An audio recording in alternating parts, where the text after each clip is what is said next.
चलो शुरू करते हैं इलेक्ट्रोमोटिव फोर्स। क्या पता लगा उसको एनसीईआरटी से पढ़ने के बाद में?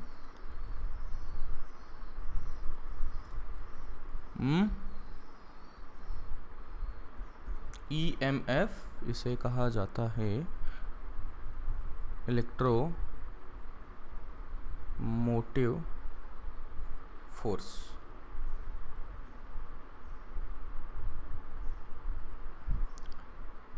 इलेक्ट्रोमोटिव फोर्स इसके बारे में देख लेते।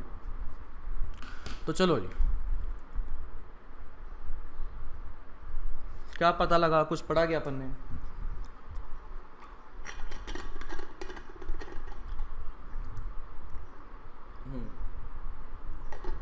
हाँ जी, बहुत शांत हो गए सभी के सभी।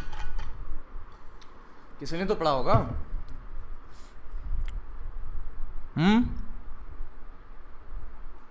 No one.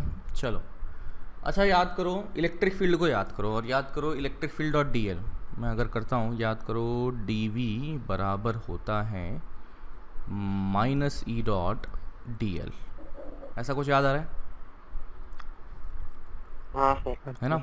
अब मैं क्या करता हूँ कि let's say as a close loop बना लेता हूँ। ये मैंने क्लोज लूप बना लिया और मान लो मैंने इस पॉइंट से शुरू किया, इनिशियल पॉइंट ये रहा। हाँ सर। और ऐसे गोल घूम के वापस आ रहा हूँ, मैं ऐसे गोल घूम के वापस आ रहा हूँ। तो बताइए, एक क्लोज्ड पाथ में अगर मैं गोल घूम के आता हूँ तो ये वाली जो फील्ड थी, इलेक्ट्रिक फील्ड थी, वो कौन सी फील्ड थी? वो कंजर्वेटिव फील्ड थी।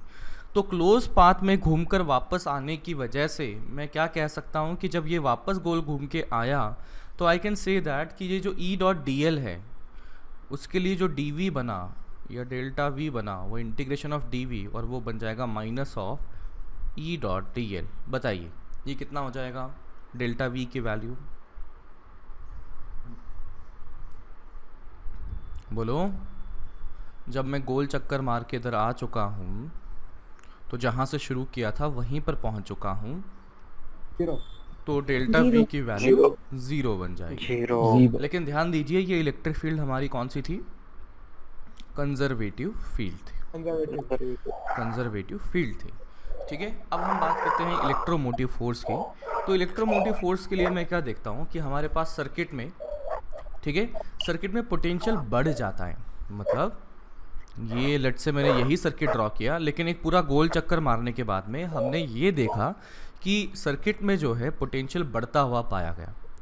सर्किट में पोटेंशियल बढ़ता हुआ पाया गया। तो इसी बारे में पहले लिखेंगे, फिर समझते हैं। तो लिखिए, ईएमएफ में लिखें,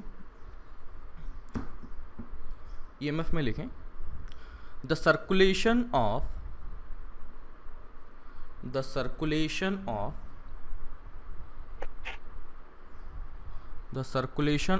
vector of an electrostatic field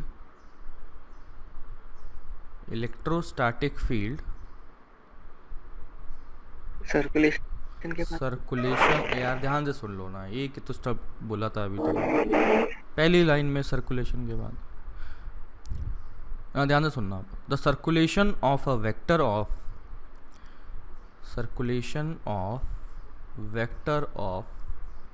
an electrostatic field is always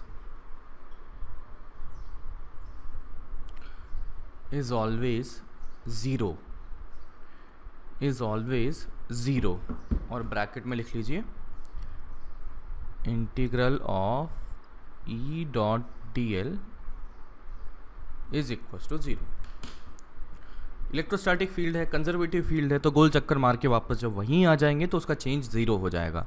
तो दैट इज़ वाई उसको लिख दिया कि ई dot D L is zero. Therefore in a closed circuit, आगे लिखें, therefore in a closed circuit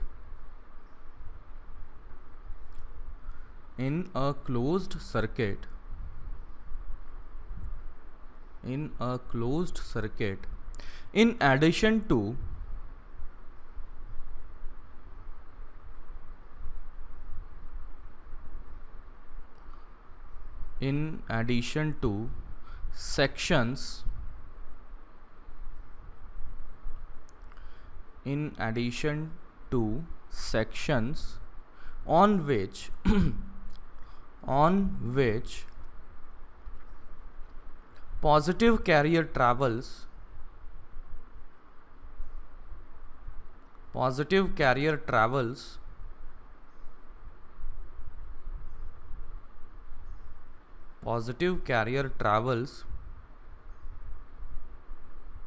in the direction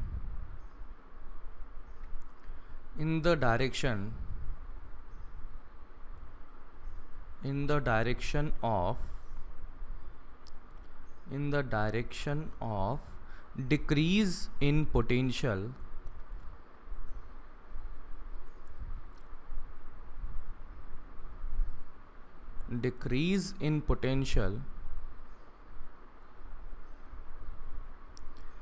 there must be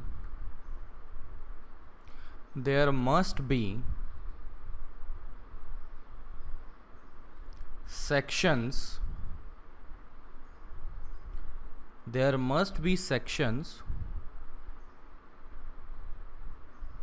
on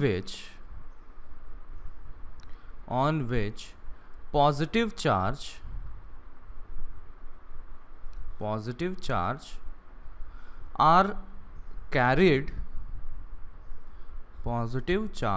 are carried in the growth of potential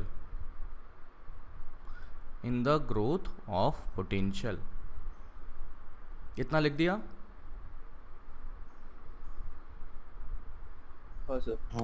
अब इसका मतलब समझते हैं। पहली बात तो क्या लिखा है कि circulation of vector of electrostatic field is always zero, यानी कि E dot D L is zero. ये चीज़ हमने अभी यहाँ देख ली। फिर अगली लाइन लिखा है therefore in a close circuit addition to sections on which positive charge carries travels in the direction of decrease in potential. इतनी अंग्रेजी का मतलब ये है कि जो पॉजिटिव चार्ज है वो क्या करेगा, वो इलेक्ट्रिक फील्ड की डायरेक्शन में जाएगा, यानी कि पोटेंशियल डिक्रीज की डायरेक्शन में जाएगा। समझे क्या? हाँ सर। अब पोटेंशियल डिक्रीज की डायरेक्शन में जाएगा, लेकिन मेरे पास यहाँ पर ये जो dv बना हुआ है या डेल्टा v बना हुआ है वो टोटल कितना बना हुआ है, 0 बना हुआ है।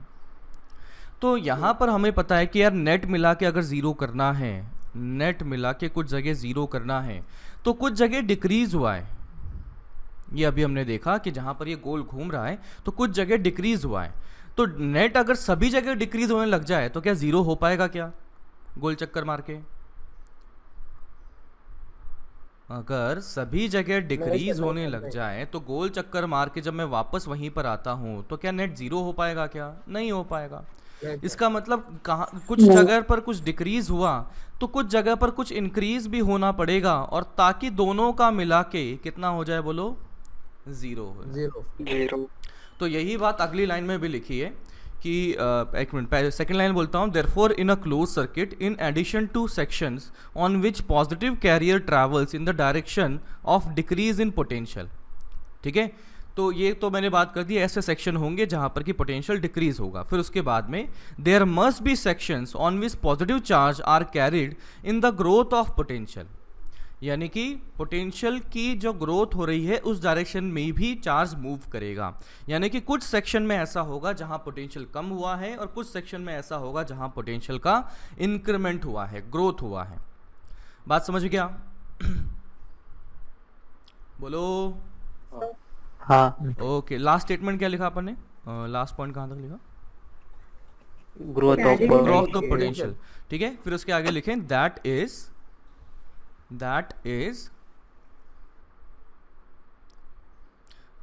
is against the forces of electrostatic field, that is against the forces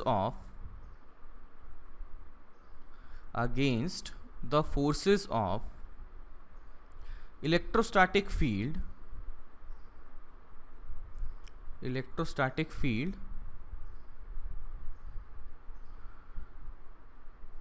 and motion of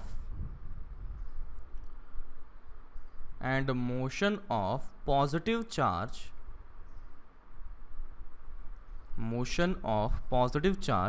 on these sections is possible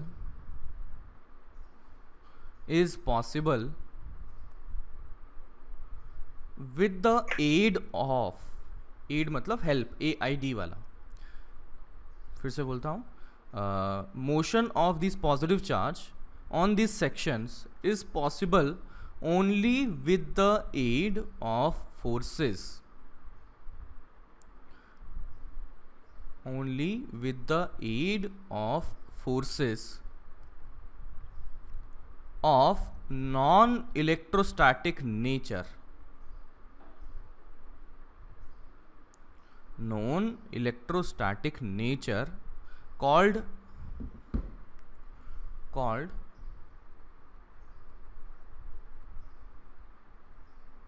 extraneous force, यहाँ लिखा है स्क्रीन पर देख लेना, called extraneous force. This is to maintain current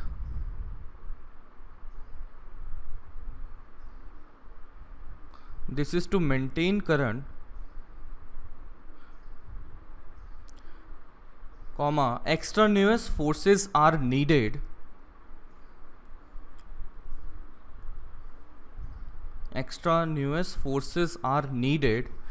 that act ACT, that act either over the entire length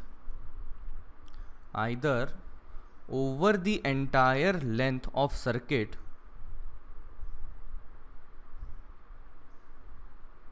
or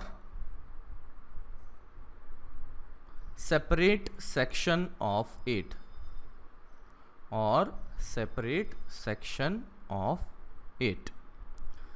अब पूरी अंग्रेजी को फिर से बताता हूँ. देखो, गोल चक्कर मारा, अगर इलेक्ट्रोस्टैटिक फील्ड होती तो गोल चक्कर मार के हमारे पास कितना आ जाएगा, dv बराबर 0 आ जाएगा. चलो बहुत ही बढ़िया. अब गोल चक्कर मार के हम जब वापस वहीं आ गए तो dv यानी कि डेल्टा v बराबर 0 आ गया, तो मैं कह सकता हूँ कि यहाँ पर जब नेट बना हुआ है तो नेट आ चुका है, चेंज इन पोटेंशियल बन चुका है 0. अब देखते हैं कि जब ये गोल चक्कर मारा तो मैं देखता हूँ चार्ज मूव किया, और चार्ज कहाँ मूव करता है, चार्ज मूव करता है ऐसी जगह पर, ऐसे पॉइंट पर जहाँ पर कि इलेक्ट्रिक फील्ड की डायरेक्शन में हो और पोटेंशियल क्या हो रहा हो, कम हो रहा हो. तो ऐसा हो सकता है कि कुछ सेक्शन में क्या हो रहा है, डिक्रीज होता हुआ पाया गया पोटेंशियल. अगर कुछ सेक्शन में डिक्रीज होता हुआ पोटेंशियल पाया गया और नेट ज़ीरो करना है, इसका मतलब कुछ सेक्शन में पोटेंशियल इंक्रीज करता हुआ भी पाया गया होगा. समझे क्या बात को? और पोटेंशियल अगर इंक्रीज कर रहा है, तो बताइए इलेक्ट्रिक फील्ड की डायरेक्शन में पोटेंशियल इंक्रीज करता है या इलेक्ट्रिक फील्ड के ऑपोजिट डायरेक्शन में पोटेंशियल इंक्रीज करता है?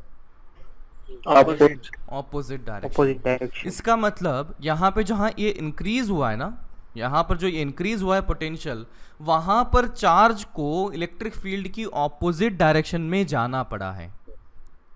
इसका मतलब चार्ज खुद से नहीं गया होगा, इसको कोई खींच के लेके गया होगा वहाँ पर. समझे क्या इतनी बात? हाँ सर. जहाँ पर पोटेंशियल बढ़ा वहाँ पर चार्ज ऐसा मूव किया है जहाँ पोटेंशियल बढ़ रहा है, यानी कि ऐसी डायरेक्शन में मूव किया है जो कि इलेक्ट्रिक फील्ड के ऑपोजिट में है. तो मैं ये कह सकता हूँ कि ये जो चार्ज गया ये खुद से अपनी मर्जी से इस डायरेक्शन में नहीं गया होगा, इलेक्ट्रिक फील्ड तो ऑपोजिट लगी है. इसका मतलब बाहर से कोई लेके गया होगा इसको फोर्स, और इस फोर्स को हम क्या कहते हैं, एक्सट्रान्यूअस फोर्स कहते हैं. और इस फोर्स का नेचर क्या होता है, नॉन कंजर्वेटिव नेचर का होता है. समझे क्या? हाँ सर. ठीक है, तो आगे पैराग्राफ चेंज करके लाइन में लिखना.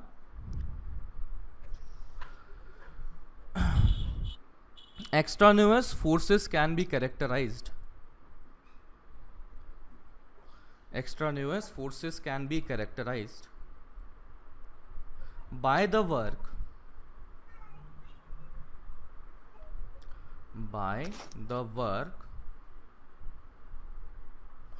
they do on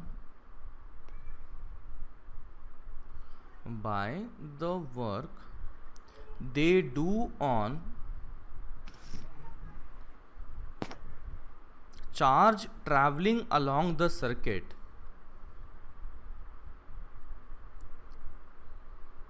charge traveling along the circuit.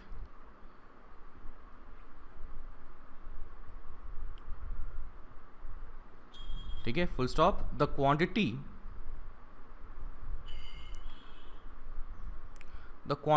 of work done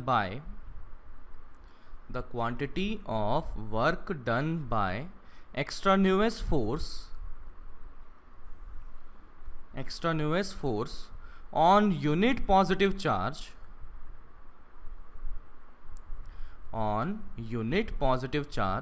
is called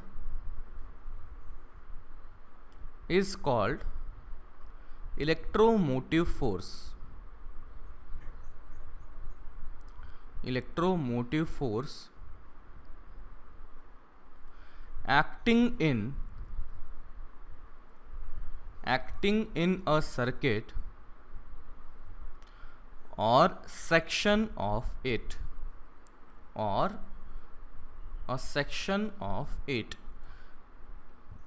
कि भाई जो अपना ये एक्सट्रान्यूअस फोर्स आया वो क्या हो सकता है, वो हो सकता है कि पूरी सर्किट के सभी वायर में काम कर रहा हूँ, या हो सकता है किसी एक पर्टिकुलर सेक्शन में काम कर रहा हूँ।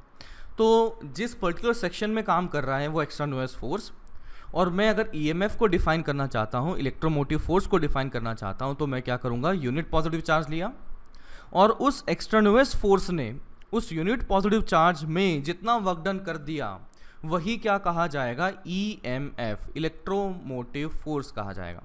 लेकिन सर कल तो आपने कहा था कि इलेक्ट्रोमोटिव फोर्स जो है वो तो पोटेंशियल होता है, लेकिन यहाँ तो वर्क डन कर रहे हो आप, यहाँ तो वर्क डन कर रहे हो। तो इस बात को समझते हैं, देखिएगा कि जो वर्क डन है वो किसकी वजह से है, इलेक्ट्रोन्यूअस फोर्स की वजह से है। तो इलेक्ट्रोन्यूअस फोर्स की वजह से मैं लिखता हूँ, तो this is work done by extraneous force.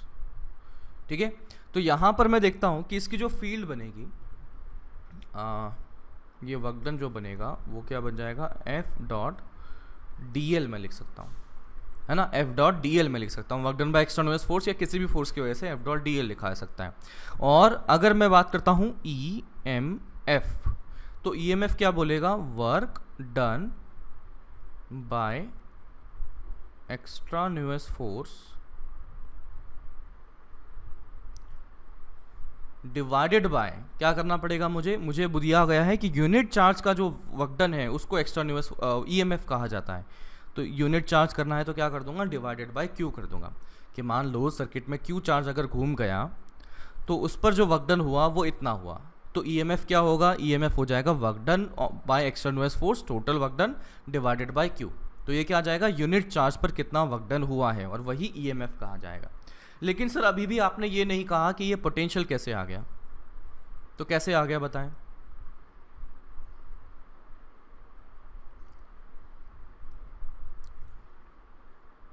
देखिएगा, ये जो फोर्स बना है वो किसको काउंटर करने के लिए बना हुआ है, इस इलेक्ट्रिक फील्ड को काउंटर करने के लिए बना हुआ है।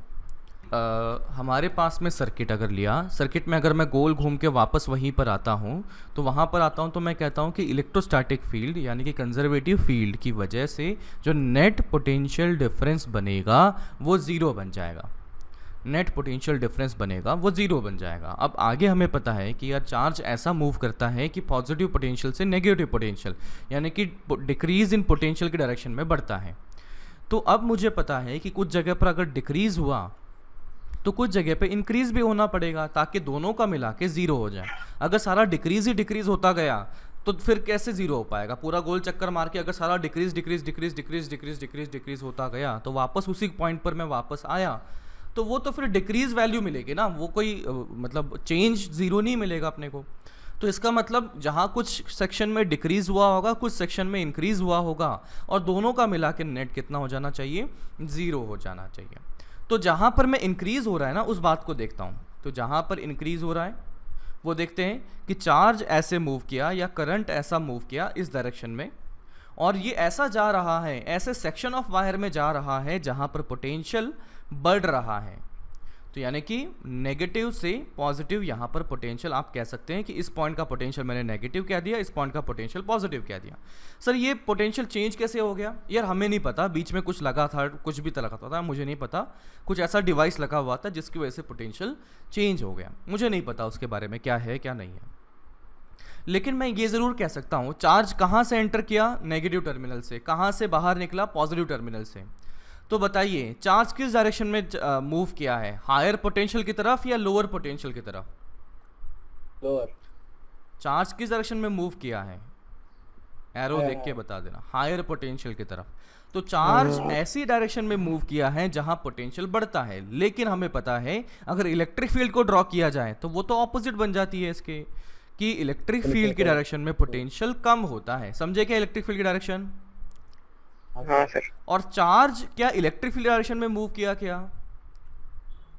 नहीं किया। इसका मतलब ये क्या खुद से इस डायरेक्शन में मूव कर सकता है क्या? बोलो। नहीं सर, नहीं कर सकता। इसका मतलब बाहर से कोई ना कोई फोर्स लगा होगा और उस फोर्स को हम कहते हैं एक्सटर्नस फोर्स। उस फोर्स को कहते हैं एक्सटर्नस फोर्स। ठीक है, तो इस बात का ध्यान रखना कि हमारे पास एक्सटर्नस फोर्स जो है इस बॉडी को, इस चार्ज को नेगेटिव पोटेंशियल से हायर पोटेंशियल तक लेके जा रहा है।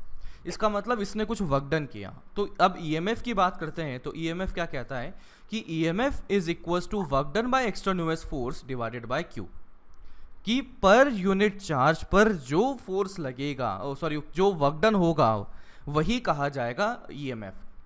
अब बात करते हैं कि यार वर्क डन कैसे निकाला जाए। तो बताइए इस एक्सटर्नस फोर्स का जो काम है वो काम क्या है? इस इलेक्ट्रिक फील्ड के ऑपोजिट में जाना। समझे क्या? इलेक्ट्रिक फील्ड के ऑपोजिट में इस चार्ज को लेके जाना। समझे क्या?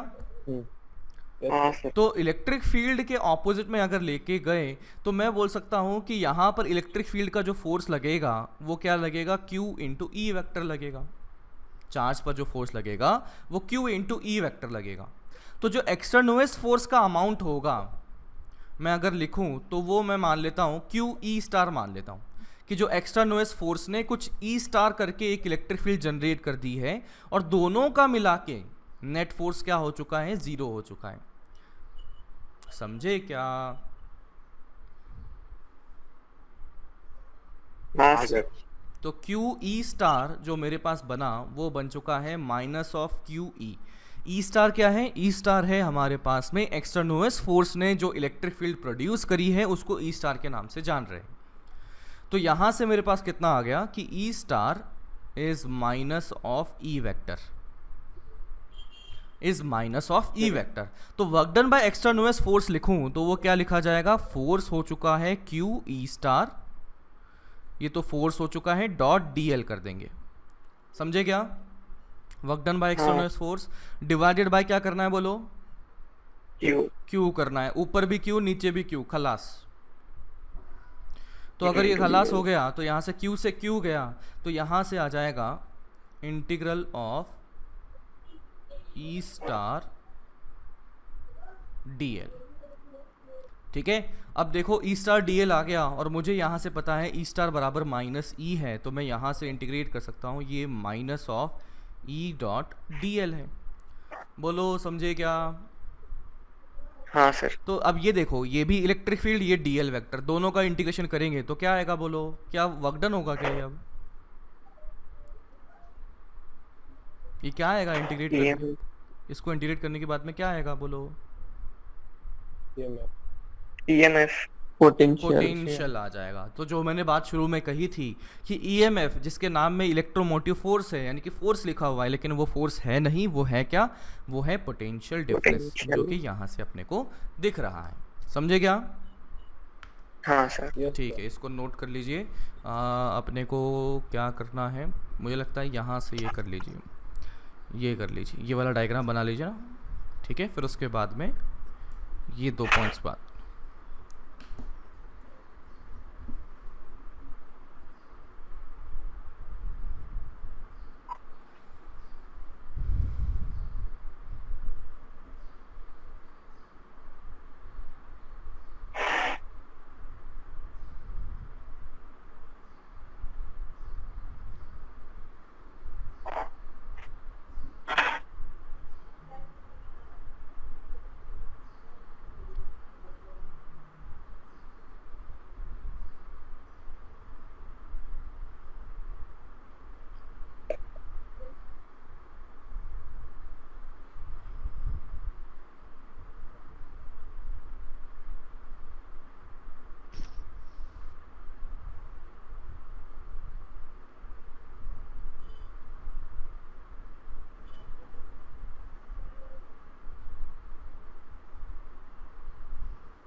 सर वो शुरू का थोड़ा डेफिनेशन रिपीट कर दो ना एक बार।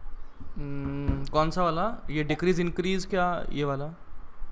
सर सबसे पहले जो बोलते ये अच्छा, सबसे पहले जो लिखा था अपन ने, वो सबसे पहले मैंने लिखा था कि जब इलेक्ट्रोस्टैटिक फोर्स में एक गोल चक्कर लगाते हैं तो E dot D L zero आ जाता है, इंटीग्रेशन। मैंने लिख के रखा। ठीक है, इतना समझा? पहला स्टेटमेंट है हाँ ना। सर। फिर पहले स्टेटमेंट में मैंने बोल दिया कि ई डॉट डी एल एक गोल चक्कर में मार के अपने पास ज़ीरो आ जाएगा, और अगर ज़ीरो आ जाएगा तो मुझे लगता है कि यार अगर सर्किट है, सर्किट में चार्ज अगर घूम रहा है, तो चार्ज अगर अपने मर्जी से घूम रहा है, इसका मतलब ऐसी डायरेक्शन में मूव करेगा जहाँ पर कि इलेक्ट्रिक फील्ड है, और जहाँ इलेक्ट्रिक फील्ड होगी तो वहाँ पर पोटेंशियल डिक्रीज करेगा उस डायरेक्शन में। सर्किट है, सर्किट में गोल घूम के आए, तो बताइए नेट पोटेंशियल डिफरेंस कितना दिखा इलेक्ट्रोस्टैटिक फील्ड का? ज़ीरो। अब मैं देखता हूँ कि करंट मूव कर रहा है या कोई चार्ज मूव कर रहा है। चार्ज कहाँ मूव करेगा अपनी मर्जी से? इलेक्ट्रिक फील्ड की डायरेक्शन में कि ऑपोजिट में? डायरेक्शन में मूव करेगा। अच्छा बताइए, इलेक्ट्रिक फील्ड की डायरेक्शन में पोटेंशियल बढ़ता है कि कम होता है? कम होता है। कम होता है। इसका मतलब चार्ज ऐसा मूव करेगा जहाँ पोटेंशियल बढ़ा कि कम हुआ? कम हुआ। इसका मतलब कुछ सेक्शन ऐसे दिखेंगे जहाँ पर कि ये डिक्रीज होता हुआ दिखेगा पोटेंशियल। लेकिन मुझे नेट कितना करना है बोलो एक गोल चक्कर में? जीरो करना है। तो नेट अगर जीरो करना है तो कुछ जगह डिक्रीज हुआ तो कुछ जगह इंक्रीज भी होगा, ताकि मिला जुला के सब जीरो हो जाए। तो यहाँ पर देखिएगा कि ये एक मैंने करंट बनाया, करंट कैरिंग वायर इस तरह से बनाया। तो ये रही हमारी वायर। इस वायर पे मान लेते हैं कोई चार्ज क्यू गया या करंट आई गया। फिर मैंने देखा कि यहाँ पे कोई डिवाइस है। डिवाइस के बारे में मुझे पता नहीं है क्या है, अभी अपने उसके बारे में बात नहीं करेंगे, थोड़ी देर बाद ज़रूर बात करेंगे इस बारे में। लेकिन अभी ऐसा मान लेता हूँ कोई डिवाइस है, जो कुछ भी है। इसमें मैंने देखा कि यार कुछ जगह पे डिक्रीज़ कर रहा है तो कुछ जगह इंक्रीज़ भी कर रहा है। अब इंक्रीज़ करने के लिए जो एक्सटर्नल फोर्स लगा, जो एक्स्ट्रा फोर्स लगा, उसको हम क्या कहते हैं? एक्सट्रान्यूअस फोर्स कहते हैं। और उस फोर्स की वजह से ही चार्ज उस डायरेक्शन में मूव कर पा रहा है जहाँ पोटेंशियल बढ़ रहा है, अदरवाइज खुद से तो मूव नहीं कर पाएगा। फिर से बोलता हूँ, ये वायर ऐसा कुछ जगह डिक्रीज तो कुछ जगह इंक्रीज। तो मैंने देखा कि यहाँ पर मैंने इंक्रीज करता हुआ दिखा दिया। अगर पोटेंशियल इंक्रीज करता हुआ जा रहा है तो इलेक्ट्रिक फील्ड बताइए इंक्रीज होने की डायरेक्शन में कि ऑपोजिट डायरेक्शन में? ऑपोजिट। तो इसका मतलब इलेक्ट्रिक फील्ड ऑपोजिट है। इसका मतलब क्यू चार्ज क्या खुद से इस डायरेक्शन में जा पाएगा?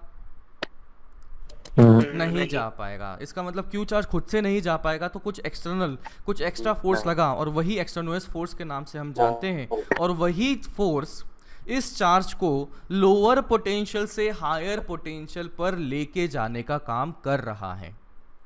समझे क्या? हाँ सर। चलिए अब बात करते हैं ईएमएफ की। तो ईएमएफ क्या कहता है? वो कहला जाता है कि work done by extraneous force per unit charge. कि work done by extraneous force वो तो ऊपर लिखा, divided by per unit charge नीचे लिख दिया। तो यहाँ से Q ऊपर Q नीचे खलास किया, तो यहाँ पर ये फाइनली बना माइनस ई डॉट डी एल, यानी कि ये पोटेंशियल डिफरेंस बन चुका है। इसका मतलब ईएमएफ जिसका नाम में फोर्स लिखा हुआ है वो फोर्स है नहीं, एक्चुअली ये है क्या? पोटेंशियल डिफरेंस है। समझे क्या बात को? हाँ सर। ठीक है। अच्छा अब बात करते हैं कि सर ये एक्सटर्नस फोर्स आया कहाँ से, मतलब ये सर्किट में कहाँ से आया होगा?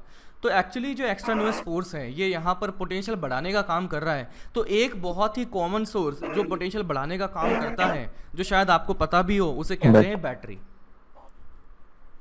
याद है? हाँ। बैटरी पोटेंशियल इंक्रीज करने का काम करती है। चलो ठीक है। अब बैटरी पोटेंशियल इंक्रीज करने का काम करती है तो उसके अंदर में क्या है? इलेक्ट्रोलाइट्स भरे होते हैं। बैटरी के अंदर में आपने सुना होगा ना, जब शायद केमिस्ट्री में पढ़ा भी होगा, केमिस्ट्री में पढ़ा लिया क्या इलेक्ट्रोकेमिस्ट्री है ना, कि कितना इधर अक्यूमुलेट हुआ, कितना यहाँ पे डिपॉजिट हुआ, ये सब चीज़ें करते हैं। तो आपको पता ही है कि इलेक्ट्रोलाइट्स उसमें होते हैं, और उन इलेक्ट्रोलाइट्स की केमिकल रिएक्शन की मदद से वहाँ पर पोटेंशियल डिफरेंस मेंटेन होता है। समझे क्या? हाँ। तो वहाँ पर जो ये एक्सटर्नस फोर्स बना है इस बैटरी के केस में अगर लिया जाए, तो एक्सटर्नस फोर्स जो बना हुआ है that is due to the chemical reactions.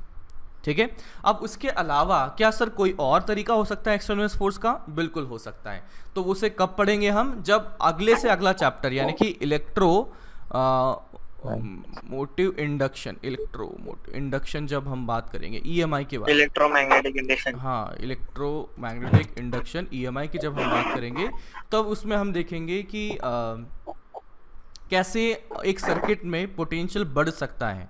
ठीक है। तो एक तरीका तो हमने हुआ केमिकल रिएक्शन, ठीक है। और दूसरा हमारे पास EMI चैप्टर में हम पढ़ने वाले हैं, तो उसके बारे में अभी ज़्यादा बात नहीं करेंगे, लेकिन हाँ ये ज़रूर कहूँगा कि यहाँ पर ये जो है मैग्नेटिक फील्ड इसमें इन्वॉल्व होती है, मैग्नेटिक फील्ड इन्वॉल्व होती है, ठीक है। और मैग्नेटिक फील्ड के बारे में आगे पढ़ेंगे, अभी लोड मत लेना, बस मेरे को आपको बताना था इसलिए मैंने बता दिया, ठीक है। तो एक पॉइंट बना के लिखिए, एक पॉइंट बना के लिखिए कि origin of extraneous force, origin of extraneous force can be chemical process, can be chemical process or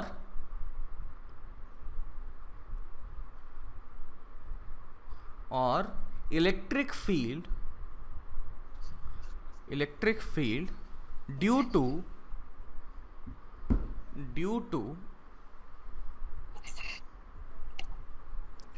varying magnetic field,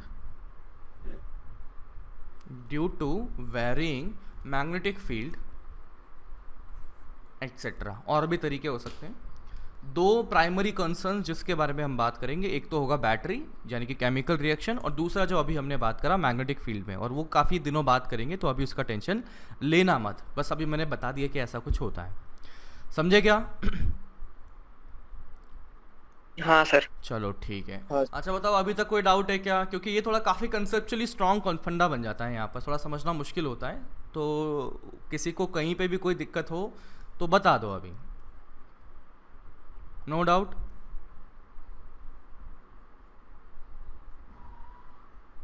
आगे हम बात करते हैं सेल या बैटरी की। तो इसके बारे में आपको काफ़ी अच्छी जानकारी है ही ऑलरेडी, तो ये मैंने बना दिया।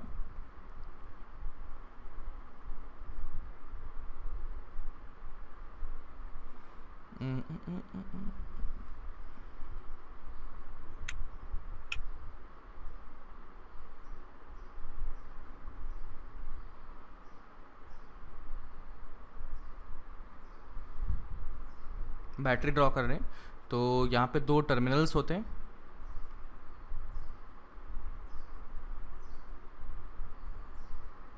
है ना। अंदर इलेक्ट्रोलाइट भरा हुआ है, ये रहा इलेक्ट्रोलाइट अंदर, ठीक है। एक टर्मिनल क्या होगा, पॉजिटिव होगा, दूसरा टर्मिनल क्या होगा, नेगेटिव होगा। अब इसका मतलब समझते हैं कि देखो यहाँ पर क्या है, अंदर इलेक्ट्रोलाइट है, इलेक्ट्रोलाइट है तो केमिकल रिएक्शन करेगा, केमिकल रिएक्शन करेगा तो एक का पोटेंशियल बढ़ा देगा, दूसरे का पोटेंशियल कम कर देगा, समझे क्या? बोलो। अरे है ना, अरे बोलते रहा करो भाई, ऐसे क्या कर रहे हो? तो यहाँ पर देखिएगा कि बैटरी की जो केमिकल रिएक्शंस हो रही हैं, उन केमिकल रिएक्शंस की मदद से इस पॉजिटिव चार्ज पर फोर्स लगना शुरू हो जाएगा, और उस फोर्स की वजह से ये पॉजिटिव चार्ज इधर मूव करेगा। FB मतलब क्या हो गया, FB मतलब force due to battery, force due to battery, और इस सिचुएशन में यही एक्सट्रान्यूअस फोर्स का काम कर रहा है, इस सिचुएशन में यही एक्सट्रान्यूअस फोर्स का काम कर रहा है। चलिए, इस पॉजिटिव चार्ज पर फोर्स लगा तो चार्ज कहाँ मूव कर गया, लेफ्ट में मूव कर गया, कहाँ चला गया, इस प्लेट पर आ चुका है, यहाँ पॉजिटिव चार्ज आ गया। तो देखिए मैं कह सकता हूँ कि इस फोर्स के लगने की वजह से यहाँ पर कुछ पॉजिटिव चार्जेस अक्यूमुलेट हो गए, और वाइसे वर्सा बोले कि यहाँ पर कुछ चार्जेस आ जाएंगे दूसरी प्लेट पर, क्या आ जाएंगे बोलो, कौन से चार्ज आएंगे? नेगेटिव चार्ज आ जाएगा, नेगेटिव चार्ज आ गया। अगर नेगेटिव चार्ज यहाँ आया तो अब वापस से मैं किसी पॉजिटिव चार्ज के बारे में बात कर रहा हूँ। तो इस पॉजिटिव चार्ज पर अब फोर्स देखते हैं क्या लगेगा। तो उस पर फोर्स अगर देखा जाए तो बताइए, बैटरी का फोर्स किधर लगेगा, लेफ्ट में लगेगा, लेफ्ट, है ना। जो केमिकल रिएक्शन उसको मूव करवाना चाहती है वो लेफ्ट में मूव करवाना चाहती है। अच्छा, अब यहाँ पर प्लेट्स पर चार्जेस अक्यूमुलेट हो चुके हैं, यहाँ पर पॉजिटिव पॉजिटिव और राइट हैंड साइड में नेगेटिव नेगेटिव। तो चार्जेस अगर अक्यूमुलेट हुए तो क्या वो भी इलेक्ट्रिक फील्ड प्रोड्यूस करेंगे क्या? बिल्कुल करेंगे। तो इसका मतलब जो अब फर्दर चार्ज है उस पर एक तो FB तो लगा ही है, साथ ही ये क्या है, QE का एक फोर्स भी लगा होगा। QE क्या है, ये है फोर्स ऑन चार्ज, और किसने लगाया, due to charge accumulated on plate, है ना, जो अपनी टर्मिनल वाली प्लेट्स हैं उस पर जो चार्ज एक्यूमुलेट हुआ उसकी वजह से इलेक्ट्रिक फील्ड बनी, और उस इलेक्ट्रिक फील्ड की वजह से फोर्स लग चुका है QE, उसकी वजह से फोर्स लग चुका है QE।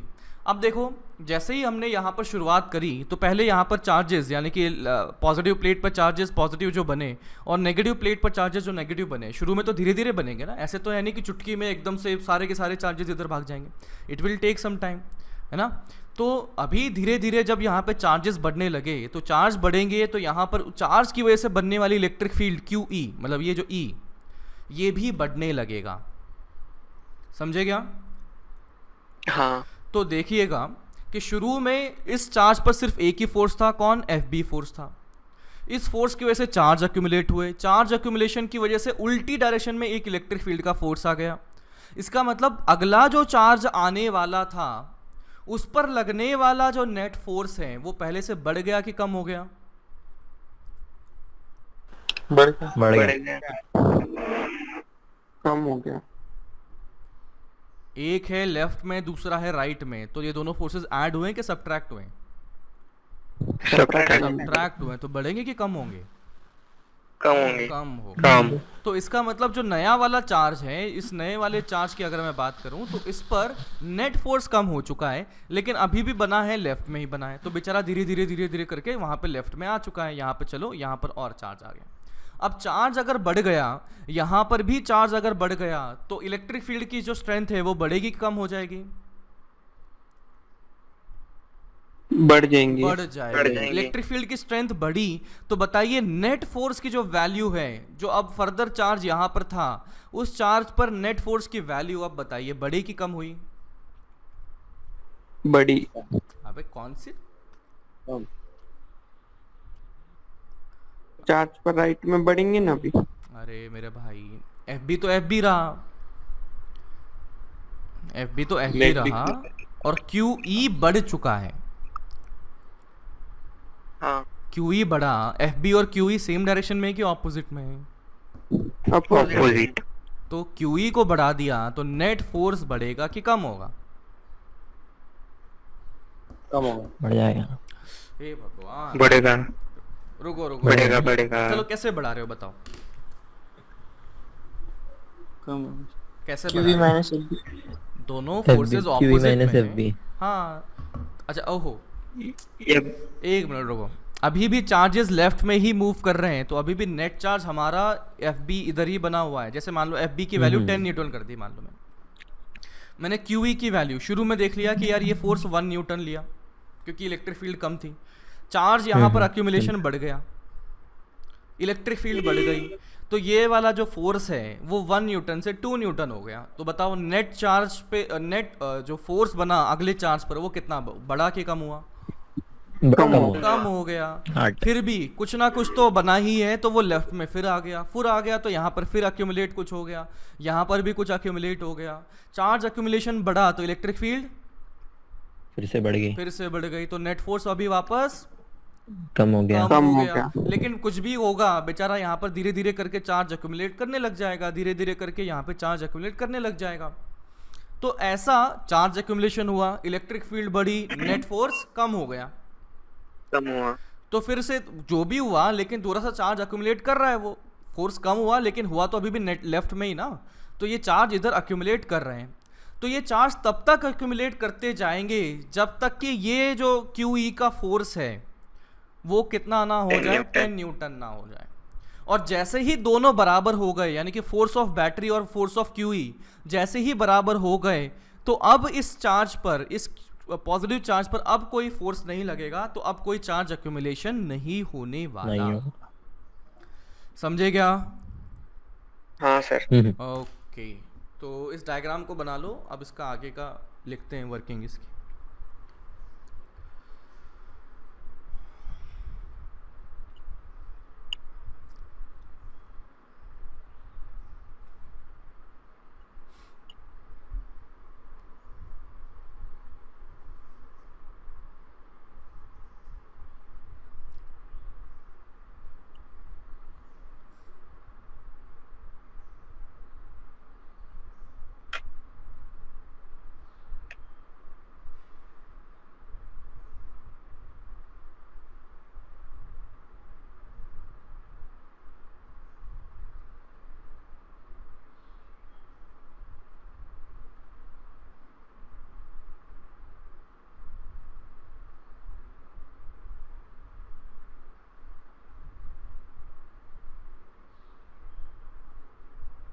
डन। इसमें लिखें battery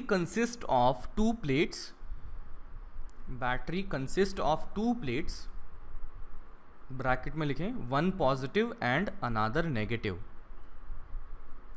battery consist of to plates, one positive and another negative, dipped into electrolytic solution,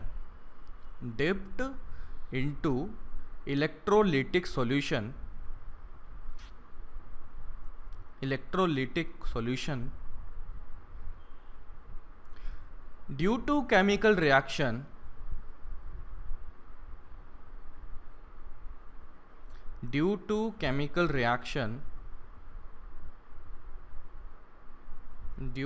chemical reaction, a force FB starts acting,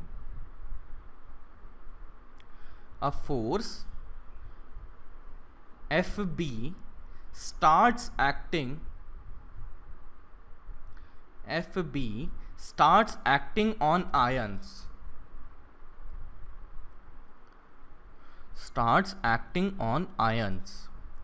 As a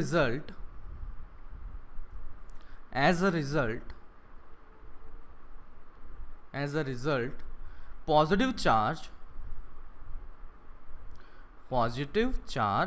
starts moving towards positive plate, and negative charge starts moving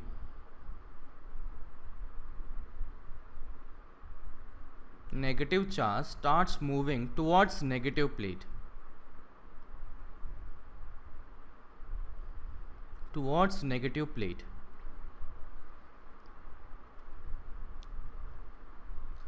Due to this accumulation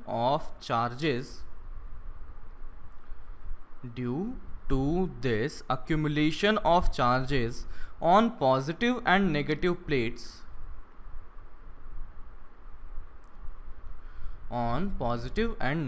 plates, an electric field is established,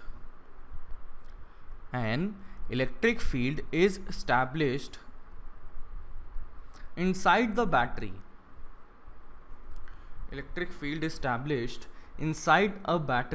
Inside the battery, and a force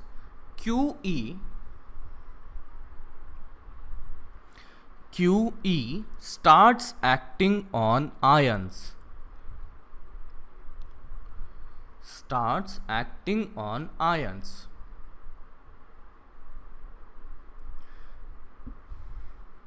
When force due to battery FB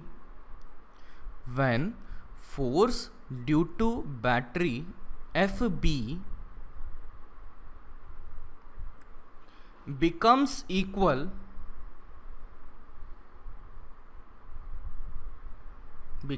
equal to electric force QE,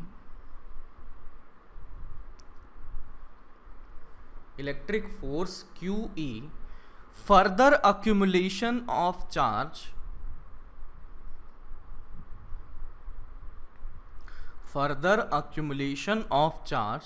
does not take place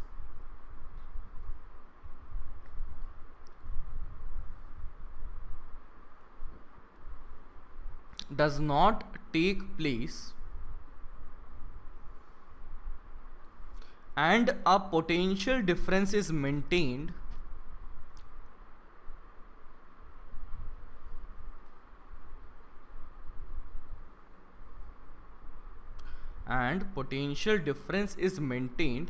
between two terminals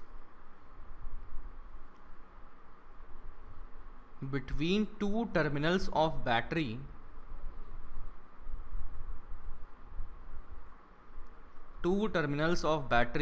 and the potential difference is known as and the potential difference is known as EMF of battery.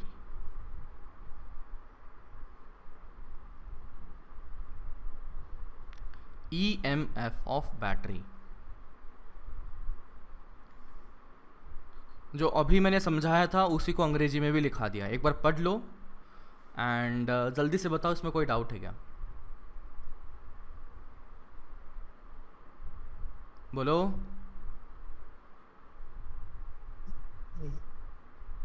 देखो बोलो, जल्दी बोलो। अरे यार, एक तो ये चीज़ समझने में थोड़ी आसान नहीं है, ऊपर से मैं स्लो पढ़ा भी रहा हूँ इस चीज़ के लिए, ऊपर से तुम अगर ऐसे करोगे तो समझ में कैसे आएगा कि मुझे मतलब समझ में आ रहा है कि नहीं आ रहा? अरे मुझे कैसे पता लगेगा भाई? समझा सर। समझा ना? पूरा पढ़ लिया ये क्या लिखा हुआ है, इसमें कोई डाउट हो तो बताओ।